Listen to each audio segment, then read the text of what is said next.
Hi friends, இன்றைக்கி நம்ம வீடியோவில் நண்டு ரசம். நம்ம இன்றைக்கி நல்லா மழைங்க எங்கள் ஊரெல்லாம். இந்த மழை சீசனில் இந்த நாட்டு நண்டுன்னு சொல்லுவோம் இல்லைங்களா, வயல் நண்டு. இதெல்லாம் எங்கள் அந்த வயல்லலாம் நிறைய கிடைக்குங்க. கழனிலாம் இந்த டைமில், இந்த மழை சீசனில், இந்த கார்த்திகை மாதம் சொல்லுவோம் இல்லைங்களா, இந்த டைம்லாம் நிறையா எங்களுக்கு நண்டு கிடைக்கும்.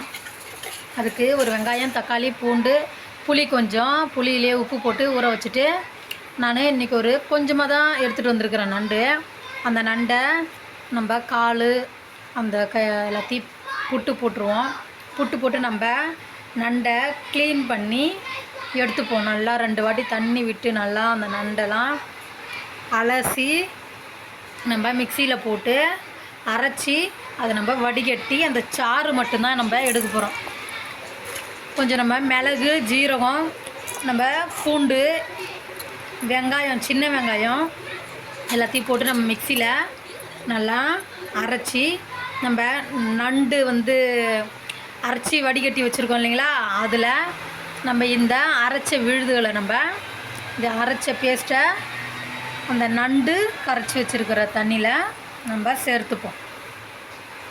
ஃபுல்லாக எல்லாத்தையுமே நம்ம அதெல்லாம் போட்டுப்போம். இந்த மாதிரி மழை சீசனில் நம்ம இந்த மாதிரி ஒரு நண்டு ரசம் வச்சு நம்ம பிள்ளைங்களுக்கெல்லாம் கொடுக்கும்போது அவ்வளோ நல்லதுங்க. நம்ம அந்த புளி வச்சுருந்தோம் இல்லைங்களா, அந்த புளியை அது கூடவே 2 தக்காளி போட்டு நல்லா கரைச்சி, அதையும் இந்த நண்டு கூடவே அந்த எல்லாத்தையுமே ஒன்றா ஊற்றி மிக்ஸ் பண்ணி எடுத்து வச்சுப்போம். அது கூட கொஞ்சம் மஞ்சத்தூள் நம்ம சேர்த்துப்போம்.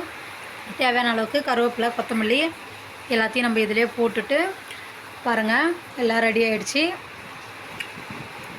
கரைச்சி உப்பு எல்லாமே போட்டாச்சு.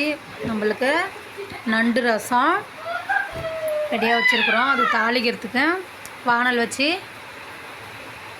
எண்ணெய் விட்டு, தேவையான அளவுக்கு எண்ணெய் விட்டு, கடுகு போட்டு 2 காஞ்ச மிளகா நான் கிள்ளி போட்டுக்கிறேன். 2 காஞ்ச மிளகா போட்டு நண்டு நான் கொஞ்சம் ஒரு 4 நண்டு இருக்கும், அதை நான் புட்டு கொஞ்சம் எடுத்து வச்சுருக்கிறேன். என் பசங்க கேட்டாங்க அப்படியே சாப்பிட்ணுமான்னு சொல்லி, அது அவங்களுக்காக சும்மா ஒரு 4 நண்டு எண்ணெயிலே போட்டு நல்லா வதக்கி, அந்த நண்டு 1 நிமிஷம் நல்லா வெந்ததுக்கப்புறமா நம்ம ரெடி பண்ணி வச்சுருக்கோம் இல்லைங்களா, அந்த நண்டு ரசம், அதை எடுத்து புளிக்கரைசல் எல்லாத்தையுமே ஒன்றா சேர்த்து இந்த தாளிப்பில் நம்ம இதை தூக்கி அதில் ஊற்றிடுவோம். ஊற்றி நல்லா ஒரு கொதி வந்த உடனே நம்ம இறக்கிப்போம். நம்மளுக்கு நண்டு ரசம் ரெடி. ப்ளீஸ் என்னுடைய சேனலை சப்ஸ்கிரைப் பண்ணாதவங்க சப்ஸ்கிரைப் பண்ணிக்கோங்க.